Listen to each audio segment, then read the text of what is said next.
Hello everyone, I just wanted to go over some information about XRay2Go just so everybody's on the same page. So here in the radiology room 3, we have XRay2Go. We also have this container right next to XRay2Go that will contain some important pieces or information that you may need. So whenever you grab XRay2Go, go ahead and grab that container as well. As you open up the container, you can find a couple of items that can help you with your images. First is going to be our exposure chart. Here, we definitely want to get this out and cross-check what XRay2Go says on the screen with what we have on this chart, and I will go over that in just a minute. We have the user manual, just in case you get any error codes, have any questions. The chart is in here as well. We do have XCPs that contain short bars. The short bars are designed to be used with the backscatter shield. So any of the RINs that you see coming through dispensary with short bars belong with XRay2Go. We also have a template in case you need to use this for portable reasons. If you are taking images in your cubicle, you can take this template with you and put your phosphor plates down on the template so you know exactly what you've taken. And here is our XRay2Go unit. In order to turn on the unit, we are going to press and hold this up button until this little green light turns on, and then the unit is now on. Now we have our display screen here, and I will go ahead and show you how to change some of these exposure factors. Currently, right now, as this sets, we are set up for an incisor on the maxillary, an adult, and then over here, these bars are going to represent what type of image receptor you were using. 2 bars is going to mean phosphor plate. 3 bars would indicate a piece of film, which we are not going to be using. And then 1 bar is going to indicate a corded sensor. In order to toggle between some of these exposure factors, we can start by tapping S. And as you can see, the teeth along the bottom row are going to start to change.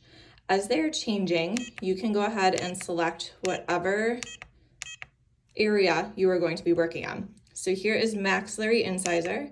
We have maxillary canine, maxillary molar and premolar, and then our mandibular incisor, mandibular canine, mandibular molar.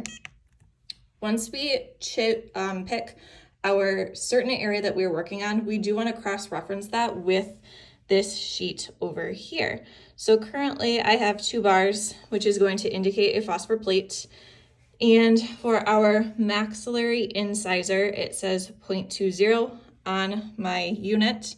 So I want to come over here, find an adult incisor, and find that this is 0.07 to 0.10.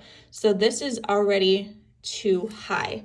What I am going to do is I will come over here, press this down button until I get into the range between 0.07 and 0.010.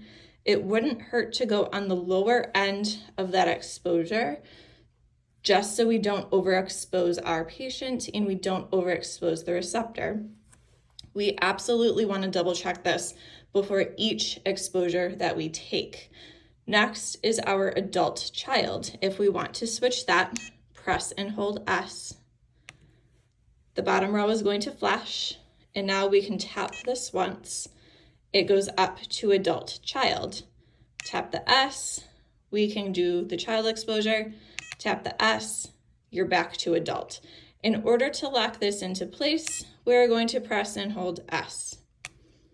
Now to change your image exposure or your image receptor on this right-hand side, press and hold S, tap this button once, tap that button one more time, and now we have 2 bars that are flashing.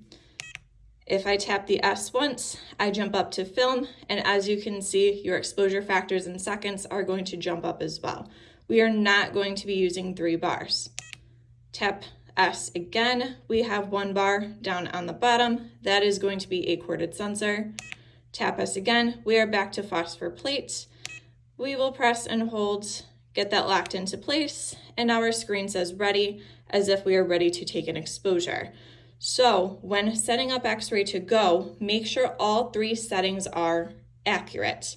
We want to make sure you have the correct tooth with the correct number on the chart. We want to make sure we have the correct adult-child setting and the correct image receptor setting as well. Over here on the chart, I did write down 1 bar for digital sensor, 3 bars for film, 2 bars for phosphor plates, just in case you forget how many bars equals what. Then cross-check it with your chart over here.